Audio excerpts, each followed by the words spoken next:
तुम्हीं से देखा हमने बाबा, तुम्हीं से देखा हमने बाबा, दुनिया का करतार तुम्हीं से पाया हमने बाबा, तुम्हीं से पाया हमने बाबा। ओम शांति। साकार पालना की क्या बातें सुनाए हैं।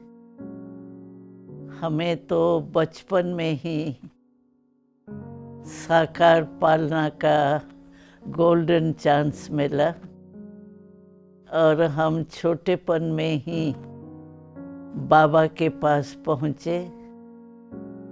ज्ञान और योग की बातें तो पीछे रही, लेकिन बाबा को देखते ही ऐसे लगा कि यही हमारे जन्म जन्म का जैसे बाप है। और बाबा की जो दृष्टि मिलती थी, बाबा की जो पालना मिली, वो तो ऐसे ही खुशी होती थी कि ऐसी पालना कोई भी शहजादी की इस दुनिया में हो नहीं सकती है। लक्ष्मी नारायण की जो बच्ची होंगी उसकी भी ऐसी पालना नहीं होगी जैसे साकार बाबा ने हमें पालना की। कोई ऐसा साकार में बाप नहीं होगा जो सवेरे सवेरे गुड मॉर्निंग भी करे, दृष्टि भी देवे और खुशी की लहरों में लहराए और फिर रात्रि को भी गुड नाइट करने आवे और दृष्टि दे करके हमें खुशी और शक्ति का अनुभव कराए। तो हम तो यही अनुभव किया कि हमारा बाप यही है और यही रहेगा। और बाबा से फीलिंग ऐसे आती थी जैसे मैं ही उनकी सिकिलदी बच्ची हूँ। और वरदाता बाप होने के कारण हमें समय पर समय ऐसे वरदान देते थे, बच्ची आप तो भगवान के नज़दीक आई हो। कभी बाबा कहता था भगवान आपके ऊपर राज़ी हो गया और आपने भगवान को राज़ी कर दिया। तो ऐसे चलते फिरते वरदान मिलना और आत्मक दृष्टि, कभी भी बाबा हम लोगों को देखता था या हम बाबा को देखते थे तो हमारी दृष्टि फेस के ऊपर नहीं जाती थी। मस्तक में जो ज्योति बिंदु रूप है, आत्मा है, वो ही देखने में आते थे। और उसी नशे में, उसी खुशी में हम बहुत अच्छे रीति से चलते रहे। और ब्रह्मा बाबा की हिम्मत देख करके, कहानियाँ सुन करके हमें भी यही लगता था तो वाह मेरा बाबा वाह, ऐसा बाबा तो सतयुग में भी नहीं मिलेगा जो अब संगम युग पर हमारे भाग्य के प्रमाण बाबा मिला है। और बाबा की फलक बोलने की फलक, क्योंकि ब्रह्मा बाबा नाम ही तब पड़ा जब शिव बाबा ब्रह्मा बाबा में प्रवेश हुआ। तो हम कभी भी देखते थे बाबा को तो ब्रह्मा बाबा में शिव बाबा को ही अनुभव करते थे। हम बच्चों में भी ऐसी हिम्मत आई, जो कोई भी कुछ कहता था ना, हम बेफिक्र रहते थे। हम कहते हमारा बाबा हमारे साथ है, हमको कोई फिक्र नहीं है, कोई परवाह नहीं है।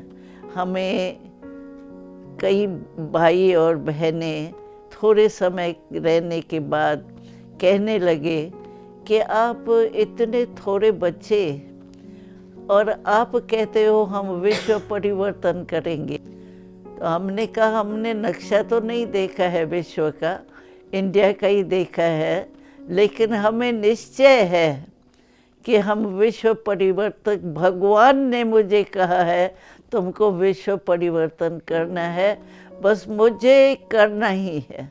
जैसे ब्रह्मा बाबा ने इतना कुछ किया तो हम क्या नहीं कर सकते हैं। तो एक ने हमसे प्रश्न पूछा था, हमारे ही काके मामे चाचे थे, तो कहा बोर्डिंग में तो थोड़ा टाइम रहना होता है, अभी तो पूरा हुआ, पढ़ाई पढ़ ली, अभी घर चलो, और ये जो आपको कहा गया है आप 80 बच्चे और आपको कहा गया है विश्व परिवर्तन करेंगे, ये सब ऐसे ही कहा जाता है। तो हमने उनसे प्रश्न पूछा, छोटे बच्चे थे लेकिन उन बड़े फलक से हमने उनसे प्रश्न पूछा कि आप महाभारत को जानते हो? कहा हाँ हम तो जानते हैं। अच्छा मानते भी हैं? कहा हाँ, ये तो हिंदुओं के शास्त्र है, उसको कैसे नहीं मानेंगे। तो हमने उनसे पूछा कि महाभारत जो है उसमें क्या दिखलाते हैं? अख्यूनी सेना कौरवों की थी, लेकिन जीत किसकी हुई? तो कहा पांडवों की। हमने पूछा पांडव कितने थे? कहा 5। हमने कहा तो जब 5 पांडव थे और परमात्मा साथ था तो 5 ने विजय प्राप्त कर ली और हम 80 है, तो हमारे लिए तो और भी विश्व चाहिए। तो वो चुप हो गए, कैसे कहे कि महाभारत रंग है। तो हम बड़े फलक से, खुशी से, हिम्मत से कहते थे नहीं, हमें बापू गांधी और गांधी जी का भी जो बापू परमात्मा है उसका जो संकल्प दिया हुआ है वो पूरा करके ही दिखाना है, और ज़रूर होगा ये भी हमें निश्चय है। तो बाबा जो भी कुछ बोलते थे इतने फलक और निश्चय के नशे से बोलते थे, तो हमारे में भी वो ईश्वरी नशा, निश्चय का नशा, और बिल्कुल बेफिक्र ऐसे रहते थे, कोई फिक्र नहीं। जो भी चीज़ चाहिए वो एक के बजाय 10 पहले ही तैयार मिलती थी। तो ऐसी साकार पालना हमको मिली, और अंदर आत्मा का बल इतना था जो हम ऐसे समझते थे तो बाबा हमसे कराने वाला है, हम निमित्त है और हो ही जाएगा। तो साकार बाबा की पालना की तो बहुत ही बातें हैं, लेकिन बाबा में हिम्मत बढ़ाना और निश्चय का नशा चढ़ाने का जो अनुभव होता था वो बहुत विचित्र होता था।